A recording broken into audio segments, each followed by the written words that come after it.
আসসালামু আলাইকুম। আজকে যে মাছটি নিয়ে আলোচনা করব সেটি হলো বর্তমান সময়ের অতি দ্রুত বর্ধনশীল অরিজিনাল থাই পাঙ্গাস মাছ। আজকে এই মাছটি নিয়ে কিছু আলোচনা করব, সেটা যারা নতুন চাষে উদ্যোক্তা রয়েছে তারা অবশ্যই এই কথাগুলো শুনতে হবে। আর দ্বিতীয় কথা হলো, যারা মাছগুলো নার্সিং করে অথবা মাছ কালচার করে, দুই ধরনের ব্যবসা রয়েছে। এই মাছগুলো নার্সিংয়ের জন্য কোন মাছটি চাষে উপযোগী হবে বা কালচারের জন্য কোন মাছটি চাষে উপযোগী হবে, আজকে এই নিয়ে কথা বলা।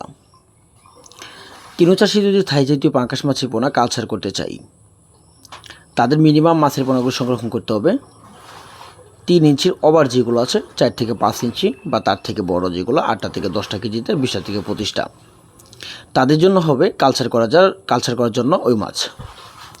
আর যে সকল চাষের নতুন উদ্যোক্তা রয়েছে যারা নার্সিং করবেন, অনেক চাষি পুরাতনের ভিতরে যারা নার্সিং করে, তাদের কেজিতে 4 থেকে 5,000 অথবা 6,000 লাইনের মাছের পোনাগুলো সংগ্রহ করতে হবে। অর্থাৎ তারা ওই সাইজের মাছের পোনাগুলো নার্সিং করে তারা দেখা যাচ্ছে 2 থেকে 3 ইঞ্চি কেজি বানিয়ে বা কেজিতে 100 থেকে 150 অথবা 200 পিস কেজি বানিয়ে বিক্রি করে দিবে। তখন অন্য একটা চাষি নিয়ে যাবে কালচার করার উদ্দেশ্যে। অর্থাৎ যে সকল চাষি নার্সিং করেন তাদের জন্য ছোটো সাইজের মাছ রয়েছে আমাদের এখানে, যেমন কেজিতে 2,000 থেকে 3,000 বা 4 থেকে 5,000 লাইনের। আর আমাদের এখানে মাছগুলো অরিজিনাল থাই পাঙ্গাস মাছ, যেমন আপনারা মাছের গায়ের রং দেখতে পাচ্ছেন ভিডিওতে, এক সাইজের অথবা বাদামি কালারের যে আকৃতির লম্বা আকৃতির সাইজের থাই জাতীয় পাঙ্গাস মাছের পোনা।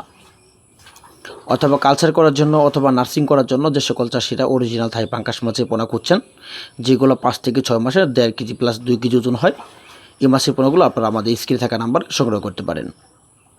এরকম গুণগত মাছের পোনার জন্য এখনই যোগাযোগ করতে পারেন। ধন্যবাদ।